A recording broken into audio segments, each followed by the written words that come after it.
Hi there, Sugar Snaps. Today I want to share the parts of a spinning wheel. It's helpful to know the anatomy of your spinning wheel and what each part is called in order to do maintenance on your wheel or communicate what the problems are or be able to do research on how to use your wheel properly. So we'll go over my Ashford Traditional first of all, and then I'll share the parts of the castle style Ashford Kiwi. First up, we have the drive wheel, which is the large wheel on your spinning wheel. This is the piece that connects to the treadle or foot pedal that spins or rotates around and adds spin to the flyer and the bobbin. The flyer is this housing right here that attaches to the drive wheel by the drive band, which is the band that runs between the flyer and the drive wheel. These act as pulleys to rotate the flyer, which adds twist to the fiber as the fiber is pulled onto the bobbin, which is this piece right here. You have your flyer hooks on the flyer arm here, where you string the fiber through in order to fill your bobbin evenly. These pieces right here, these are the maidens, and they hold the flyer in place. And this whole piece, this whole section here, the maidens and this bar right here is called the mother of all. It houses the mother of all adjustment knob as well as your Scotch tension knob. The Scotch tension goes over the end of the bobbin, attaches on, and you can add tension to this knob here. Different wheels have different types of tension. There is bobbin lead tension, Scotch tension, and other kinds of tension. So the type of tension on your wheel will determine what kind of tension knobs you have and how that is set up.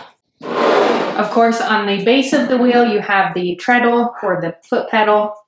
This is a single treadle wheel, so there's one foot that rotates the drive wheel.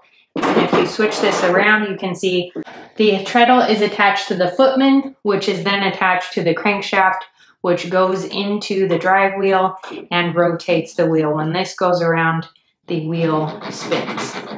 So those are the basic parts on the Ashford Traditional. This is a Saxony style wheel, which means there's one large drive wheel that's offset with a flyer. And it's built with this 3-leg style and can come in a single or a double treadle. Now let's check out the Ashford Kiwi and look at a castle style wheel. Next up we have this Ashford Kiwi. This is a smaller double treadle castle style wheel. A castle style wheel is one that has one drive wheel built in the center with the flyer above. A castle style can come in either a single or a double treadle. That is either 1 or 2 foot pedals. This one has 2. It has two footmen. This one you can see the drive wheel is the large wheel connected to the drive band. This is an acrylic drive band. You can either have an acrylic or a cotton twine drive band are the two most typical.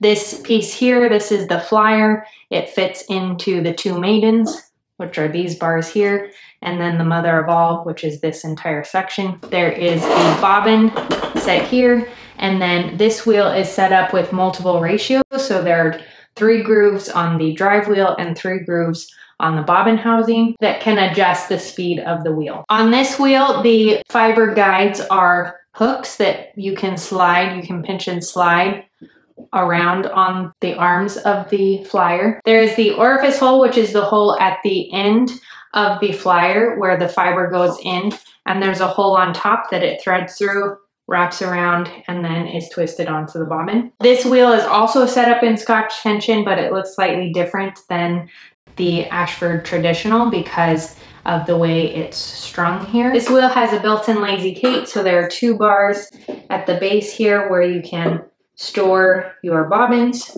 or use as a lazy cape for plying. And another nice feature of the Ashford Kiwi is that it's easy to transport. You can twist the wheels on the side on the lower portion, fold it up by unattaching the front footman, tighten these up, And now your wheel stores in a tighter space, or you can travel with it more easily. And that's just a quick lesson on the anatomy of a spinning wheel. Again, knowing these words is helpful when you're trying to do maintenance on your wheel or learn new techniques. Referencing different parts of the wheel is easier if you know where they are on the wheel. Thanks so much for watching. For more spinning and other fiber art information, tutorials, and inspiration, subscribe to my channel and subscribe to my email update list. You can find the link in the description below for that. I'd love to have you join the Textile Indie community, and be sure to come back next week for another video. Thanks for watching. See you next time.